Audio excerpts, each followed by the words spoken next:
How's it going, everyone? How are you doing today? I am going over the Chelsea versus Sheffield game. It was a very solid win for Chelsea over a team who, sure, they're in last. They only have had a point, but they're not a team that everyone has been able to roll over despite their position in the table. They've conceded every single Premier League game. However, they have not conceded more than two. We're the first team to score more than 2 goals on them. Liverpool only managed to get 2. It was a 2-1 win for them. Man City only got 1 on them. So it's a very solid win against a team that can cause a lot of problems. And honestly, we handled it quite well. We kept up our pressure, and aside from the first 10 minutes, we did very, very well this game. And I'm actually really happy with the way they played again after the first 10 minutes. Now to get right into the lineups for Chelsea, they played a 4-3-3 as we have been. Edouard Mendy in goal, Thiago Silva, Kurt Zouma the center back pair, Reece James on the right, Chilwell on the left. Same defense we've been playing.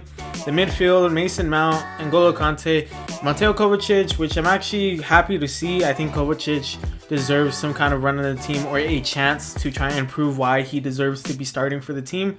Tammy Abraham up top, Timo Werner on the left, Hakim Ziyech on the right. For the subs, Willy Caballero, Giroud, Azpilicueta, Emerson, Jorginho, Rudiger, and Callum Hudson-Odoi. I was surprised to not see any kind of rotation on defense, but at the same time, I'm happy to see that Lampard is keeping the same defense for us. That's why seeing like Rudiger on the bench, seeing Emerson on the bench, I'm surprised no one got a chance. However, or Azpilicueta on the bench too. However, I still think the 4 we have is honestly the defense we should try and stick with for as much as possible, because they look really good together and they look very solid.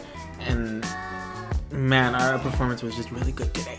For Sheffield, they played their usual 3-5-2. They did play a 5-3-2 against City, but I mean the 3-5-2 can easily transition to a 5-3-2, so not much of a difference there. But a 3-5-2 nonetheless.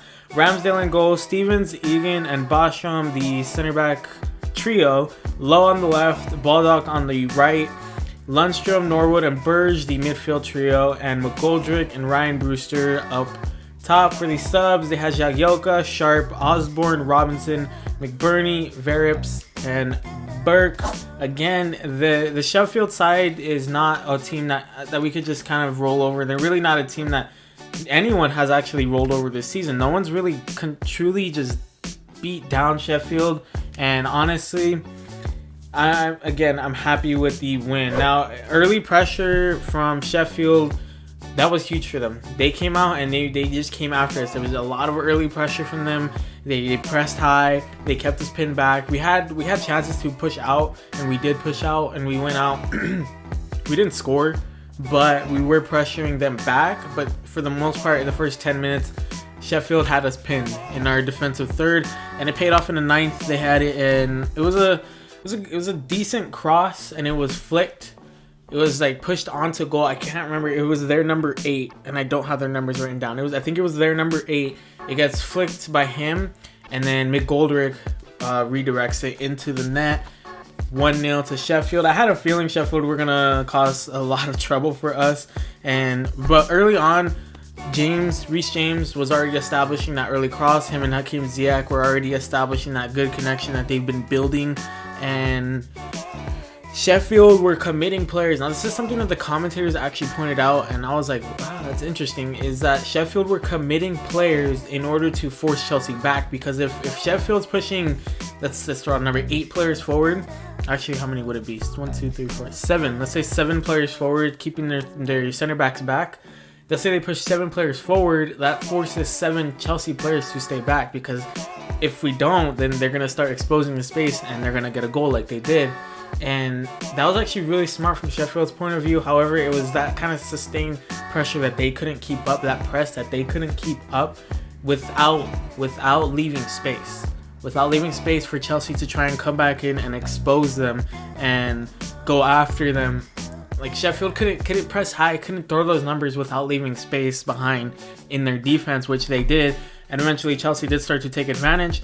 And from like the 10th to the 20th, like honestly from the 10th on, Chelsea, going into the second half even, Chelsea really controlled the game with their press. And that's how we were able to eventually get a goal in the 23rd minute Tammy Abraham catches a cross from Reece James and puts it into the back of the net, and we're equal again. And very, very good worked goal, very well worked plays.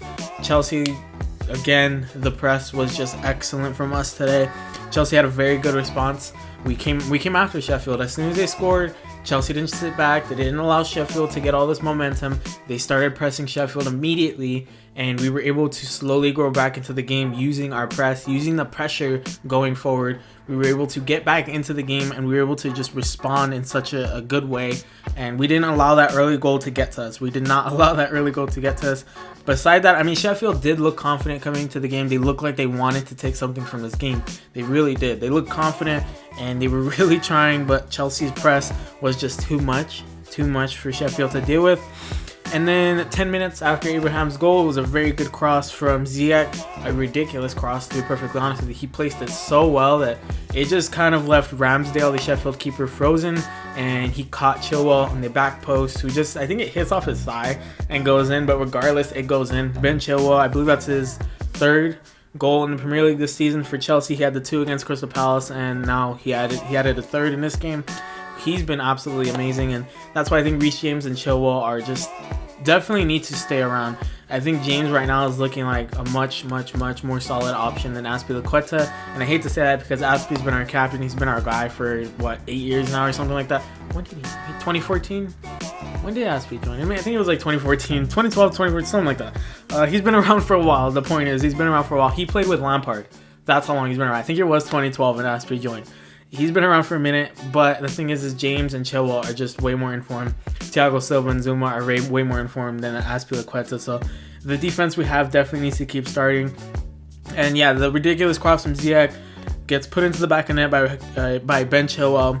And then Chelsea's press is really what kept Sheffield at bay in that first half. And like I mentioned, after the first 10 minutes, we responded really well. We were pressing high. We were keeping them pinned back. Our defense was solid whenever Sheffield had any looks going towards our goal in the first half, and we closed it out with a 2-1. A good response, really good response from Chelsea, and we came back, got the 2-1 to go into the second half. Honestly, if we went in level, I still feel like we would have came out to the second half the way that we did. We just kept up in the second half. Honestly, it was a lot more solid. The pressure that we kept up, it was a sustained pressure from Chelsea throughout the entire second half, where Sheffield really weren't getting chances. They would occasionally get the ball into our defensive third, but nothing would ever really come out of it.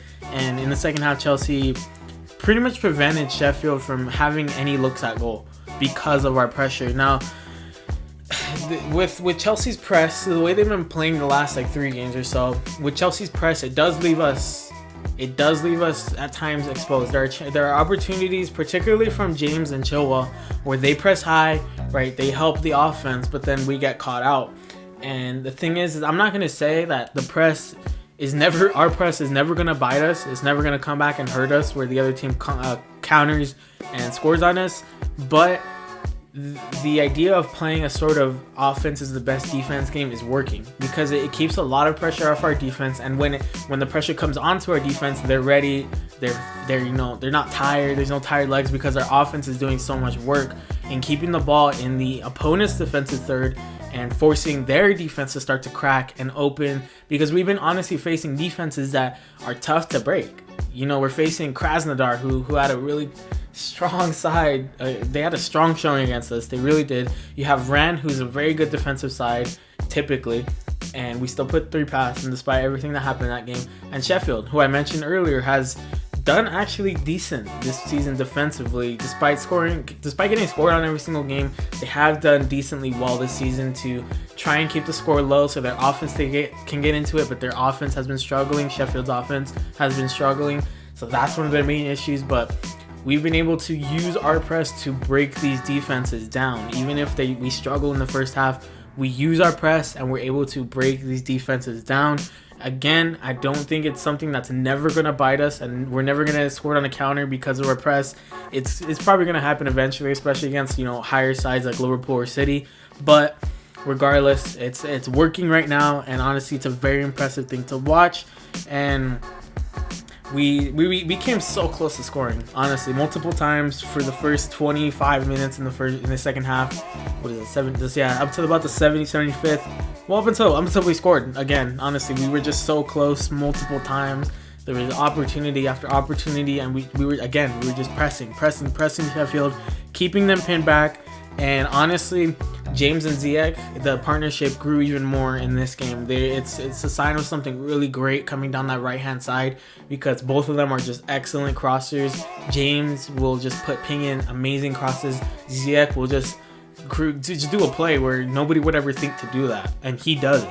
And that's why I love Hakim Ziyech. He might not hit the ground running, scoring, assisting, but assisting, he's honestly hit the ground running. But regardless, he's been able to prove these last few starts that he's had that he's well worth the money that we spent for him, honestly. And there's a reason I have a kit with his name on it, because I loved watching him play with Ajax.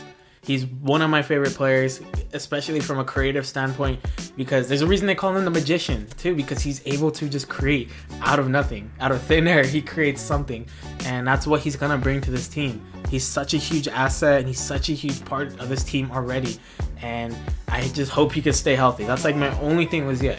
If he stays healthy, we have no matter who's starting in that offense, we have someone who can carry us, who can make everyone else look really good if you just let him get creative. That's why eventually I feel like teams are going to figure that out. But the thing is if we have Pulisic, Werner, and Ziyech starting, if they try to shut down Ziyech and they see him as the main creative outlet, we still have Timo Werner and we still have Christian Pulisic, who are so deadly on their own, right? So it'd be huge if he continues the way he is. He'll draw so much attention, and that's going to really help out the rest of our offense, because the other team will commit 2-3 defenders to Ziyech, but then Timo Werner's got a one-on-one with a defender that he can easily outpace. Christian Pulisic's got a one-on-one with a defender that he can easily outpace, outskill, do all that.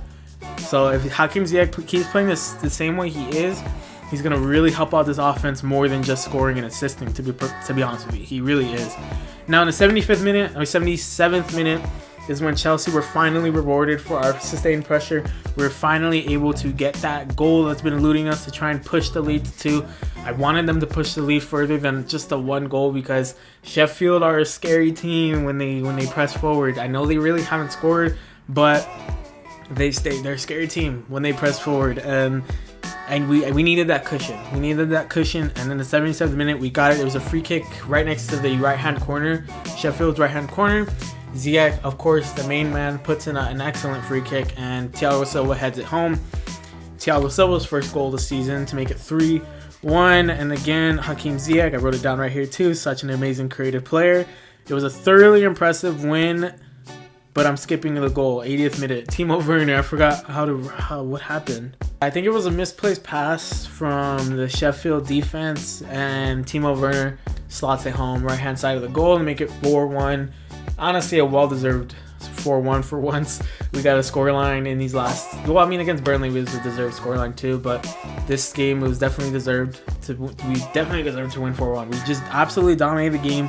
It's a thoroughly impressive win. Like I mentioned, Sheffield, although they've conceded a goal a game, they haven't conceded more than 2 up to this point, and they faced Arsenal, Liverpool, and Man City. So the fact that we were the first team to break them down and score 4 goals on them, I feel like is an impressive showing. I know a lot of people are going to point out the fact that Sheffield are at the bottom. They only have 1 point, and it's only against Fulham of all teams. But I think this was a deserved win, and a win against a team that has a lot of potential. Sheffield could easily come out and do well. They just got to figure out their offensive, strategy or tactics. They're really struggling on offense, and we were able to take advantage of that. And that's why I think it was a lot easier for us to keep the press up, is because their offense just struggles a lot to really get going. I know they had that early goal, but after that, like I said, Chelsea responded incredibly well, and that's when we started the press. So we were able to keep up the press easier because their offense didn't add a lot of pressure to us. We didn't have to think like, oh, their offense is gonna score on us. You go back to, this could be part of my interesting fact since we'll go right into that. You go back to the first goal, McGoldrick scored. Sheffield scored, I believe, 11 goals this season in the Premier League. The goal that they scored in this game was only their second from open field play. The other 2 goals, I think they've scored 4 in their Premier League games this season. 2 of them were penalties. The other one was open field, and the one McGoldrick scored was just their second open field goal this season. So that's crazy to think about. McGoldrick also has only scored 4 career Premier League goals for Sheffield. However, 3 of them have come against Chelsea, which he's the kryptonite. He's the one that scored a brace when they beat us in July last season, which was stupid when they beat us 3-0. That was so frustrating. But McGoldrick clearly is some kind of kryptonite. He's kind of like Chicharito. I forgot how many goals he had against Chelsea. He had a good amount of goals against Chelsea. Freaking, that's annoying. Other interesting facts: all time we're actually 4-4-1 against Sheffield, which is it's just interesting to see. First of all, we've only played 9 games against them in the whole history of the Premier League. But the fact that we're pretty even across the board, we only just have as many wins as Sheffield now. I think that's interesting to show like how Sheffield have grown and how they've changed over time. And especially last season though, I mean, Sheffield almost did the double over us. We drew early in the season, a frustrating 2-2 draw, and then they beat us. Another couple things, that Sheffield and Chelsea actually have an average of 3.75 goals per game between them, which held up today for the most part. And also, this is Sheffield's worst start to the Premier League season.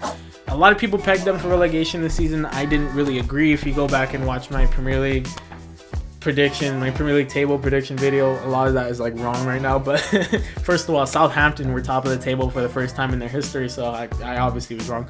But a lot of people pegged Sheffield for relegation. Honestly, I think they're a better team than that. They're just having a rough spell in terms of the goal scoring. They're having a long drought right now. And I mean, I know they scored today, but they just can't rely on their offense. And that's where they're really struggling. They can't get it going. They can't figure it out. And so if they figured out those issues, then they're definitely a team that need to be taken seriously. But I feel like they still are. That's the problem. It's like Sheffield's a small side, but we still need to take them seriously. That's the thing, despite them being in last place. But overall, a good win for Chelsea, solid win for Chelsea. They're beating teams that we need to beat, and that's exactly what I want to see. The last 4 games, Krasnodar, Burnley, Rennes, and Sheffield. How could I forget? We just played them. 4 games, 4 teams that we should be beating. We won all 4. We've only gotten scored on once by them, while scoring 14 goals. 14-1 across the last 4 games, and we're picking it up finally. We're in 3rd right now. We're only a point off the top, and I know it's still early in the season, but Chelsea are finally showing signs of what we can be. We're getting there. We're right there. We're hitting that. We're not even hitting our ceiling. We're just hitting our stride. Our ceiling's still way up there. We can be way better than this. That's the scary part. Chelsea are already looking really good, but yet we can be better. And I just hope that we can figure it out soon and we can hit that ceiling event. Not hit the ceiling, but just keep freaking going. I love the way Chelsea look right now. It's very exciting to watch them, and I just want them to keep this up. But yeah, if you guys enjoyed the review, please leave a like and subscribe. Go check out the socials in the description. My Twitter is @BlueHermit1. My Instagram is @BlueHermit_. Please share the socials with your friends, family, everybody know. Let the people know Blue Hermit's where it's at, and I'll see you guys later. Bye.